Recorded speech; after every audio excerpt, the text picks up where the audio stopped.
me wanna be with somebody, doing things that I usually don't.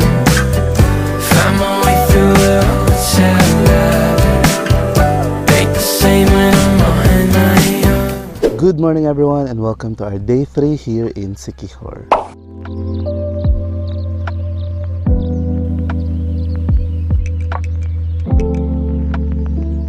We woke up late in the morning today as expected, pero wala naman kasi tayong fixed na itinerary for day 3, and yung mga pupuntahan natin ngayon is i-DIY lang natin, kaya tara, samahan nyo kami. Let's go! Who's to know what happens when the world ends? At least this is an okay bar. Hey guys, so for our first stop, we are here at the Balete Tree again, yung binisita natin kahapon. We weren't supposed to go here, pero sponte lang kasi itinerary natin, and we were supposed to go to number 1 sa Coco Grove, yung nandun lang mismo, malapit sa San Juan, pero fully booked na sila for lunch. And then ang next naming tatry puntahan is yung Kawayan Holiday Resort. Nag-stop by lang kami dito sa Balete Tree kasi wala lang, nandito na rin tayo, so tara, punta tayo sa Kawayan Holiday Resort. Let's go!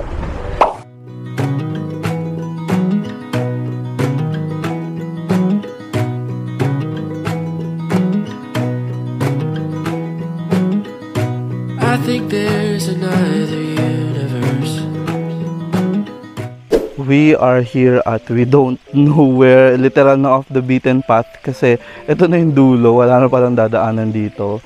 Hindi kami naliligaw, ayaw lang namin gumamit ng maps, and we want to explore and be spontaneous kung saan kami makarating. From this angle, I can see the sea, tapos ito yung dead end, parang pa-forest na. Ang saya lang kasi itong mga moments na to, ito yung mas masarap i-reminisce kasi it's not something that you planned out. Anyway, tara mag-lunch na tayo, balik tayo dun sa kung saan tayo nanggaling kanina. For a minute to play, move side to side. One way ticket, I want you in my life. I feel a mile high when you're on my side.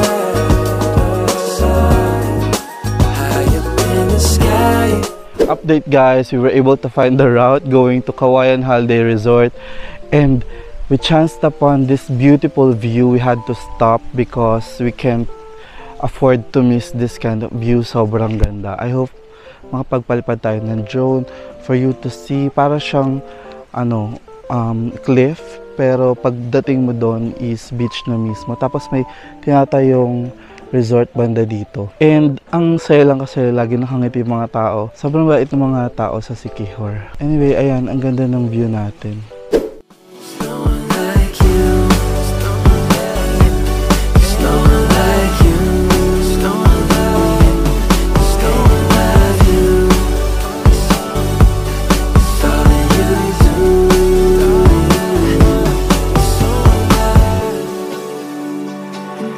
Single time you come around, I need a clarity I never found.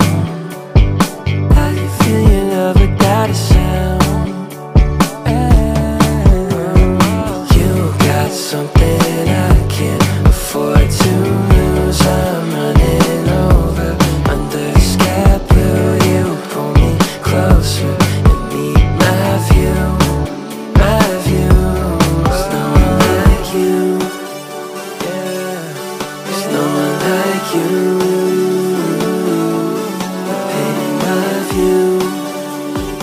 Finally, after the long search, we are already here at Kawayan Holiday Resort, and sobrang worth it niya, sobrang ganda dito.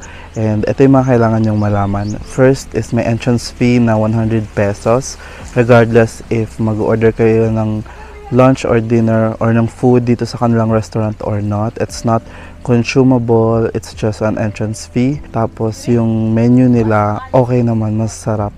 Yung nasa option, sobrang dami. On the pricier side lang though.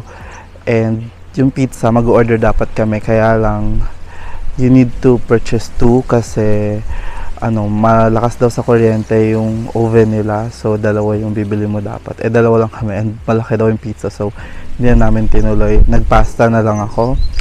And ngayon, papakita ko sa inyo yung itsura ng buong resort. Sobrang ganda dito, guys. Dito yung part na pagbaba mo is yung may hagdanan na may gate. Sobrang ganda doon. Later, papakita ko sa inyo. Tapos, ito yung mismong restaurant nila. Ang ganda ng kulay ng pool nila. Tapos, white yung accent. And then, ayan, ito yung view nyo. Tara, tingnan natin yung cliff. I mean, if not beachfront, then maybe ito yung piliin nyo. Medyo malayo lang siya though sa center sa may San Juan. Pakita ko naman sa inyo guys yung restaurant nila. So, ayan yung pool. And then, ito yung mga couches. And then, mga tables. Tapos, nandun yung bar. It's super nice here.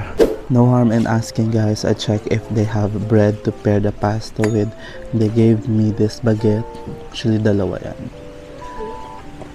Kasi ang sarap naman talaga ng gantong white creamy pasta sa bread, no? Parang ang sarap magstay dito. If you're a couple or like a family, no? Hey guys, nandito na kami sa baba and sobrang ganda dito guys. For me, sulit naman yung 100 pesos nyo. Mag-visit kayo dito sa Kawayan Holiday Resort. Ito yung masabi ko talaga na holiday resort talaga siya. Yung feels niya para kang gusto mo lang na doon magstay your whole time in Siquijor. Ganun siya. Hey guys, for our sunset spot, we are here at Coco Grove. We were finally able to reserve a seat at their beach bar. So tara, isama ko kayo kasi ito is sa mga pinakamaganda resorts dito sa Siquijor. By the way, this is gate 3. Sobrang laki niya, ang dami niyang gate. And then, here's the way to the reception. Ito palang sobrang ganda na guys. Boosh.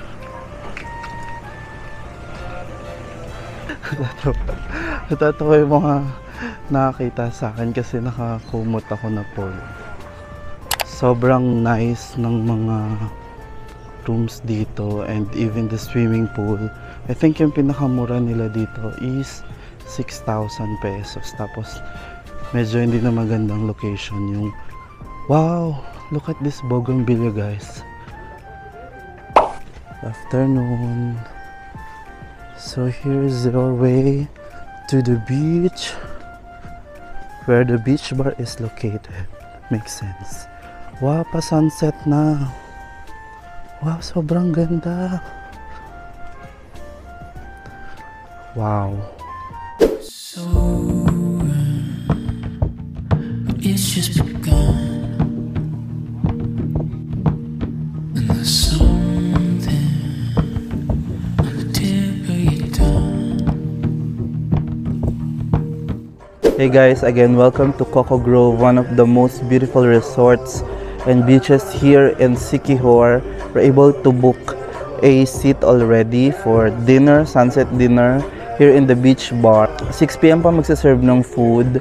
So, ang pwede ka palang i-order is yung mga drinks. So, I got the iced coffee. And what's surprising about it is, yan, mura lang yung food and drinks niya dito. It's not like the ones in San Juan, yung mas malapit dun sa center. And ang ganda ng seat natin guys, it's right in front of the beach. And by the way, if you're not an in-house guest and you're just visiting the restaurants, hindi ka pwedeng mag-lounge doon sa mga seats doon. Pero pwede naman sa beach, I think. So, dito lang yung mga tables yung sa beach bar. Which is okay pa rin naman kasi, ayan o, ang ganda ng view.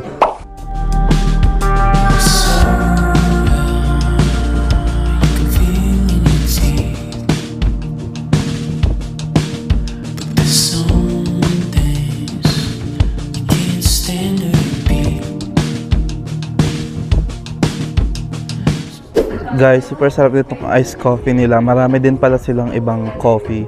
But this one is special iced coffee for a reason. Kasi sobrang sarap niya and yung view mo pa ng sunset ng Coco Grove ng Siquijor. It is so beautiful. This is our last sunset here kasi tomorrow we're leaving for another destination and I cannot ask for more. Sobrang relax lang ng araw natin. And this one, to end it, you should visit Coco Grove, guys.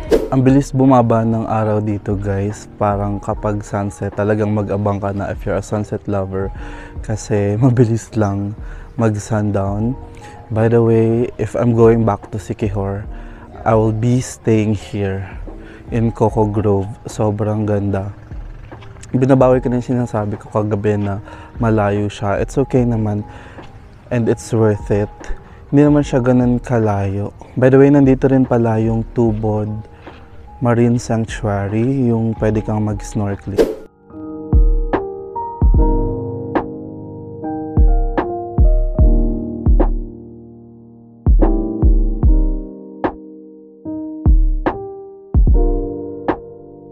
By the way guys, they do have different restaurants here inside Coco Grove. So yung beach bar kung asan tayo ngayon is more on drinks, finger food. And then yung isa which is Salamanda is more on main dish, more on restaurant talaga siya. And doon kasi parating punuan, so hindi kami nakapag-book. Kaya dito na lang kami sa beach bar, which is okay naman, ang ganda ng sunset. And if you'd like to order from Salamanda, you can get it in the beach bar as well. So orderin nyo lang and then ipiprepare sa kitchen ng Salamanda. Ang sarap dito guys sa Coco Grove. I'm so glad that we visited kasi nung una parang hesitant ako na to visit kasi parang ang layo niya doon sa center, pero hindi naman pala siya kalayuan and it's worth visiting talaga.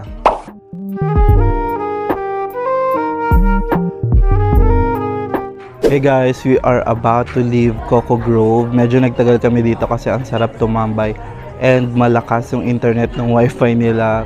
So for now, babalik na lang kami ng resort para mag-empake because tomorrow will be our last day. Para the rest of the night, chill na lang kami.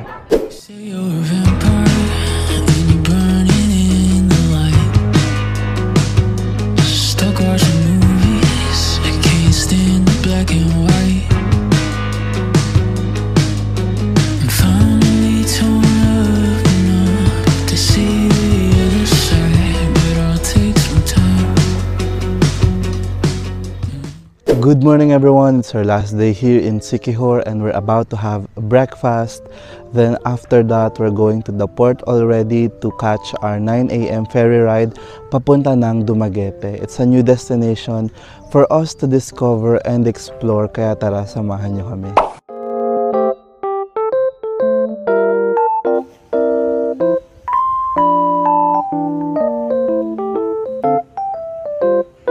Siquijor is so wonderful. I was here in 2019 for a short time and my goal when I came back here is for me to explore more of this beautiful island and to share it with you guys. Sana nag-enjoy kayo sa mga vlogs natin and sana may natutunan kayo. If you have any questions, please do let me know and I will be answering them in the comment sections below. For now, let's have some breakfast already and then we'll head to the port. I will show you how. By the way, ang motor natin, doon natin sa port ibabalik. So si Mark Glenn, magta-tricycle na lang siya with our luggages and stuff and then ako magmamotor. Papunta sa port, doon natin imi-meet yung owner. And last morning here in Siquijor, such a beautiful day. We were able to secure our tickets. It's only 234 pa rin, Siquijor to Dumaguete. Pero 10 AM pa pala yung ferry ride. That's okay kasi we're early. We still have time to explore at least Siquijor. Yung merong welcome to Siquijor sign tsaka yung church. And yun, almost 2 hours pa yung waiting time natin. So tara mag-explore pa muna tayo.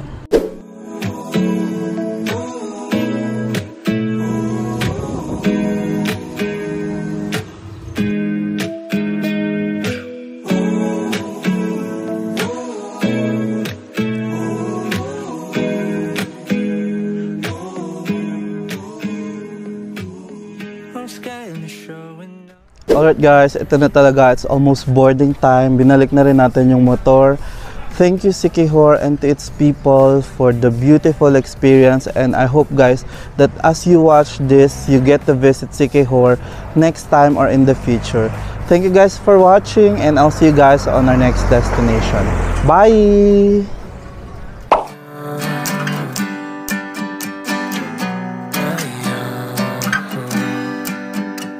Oh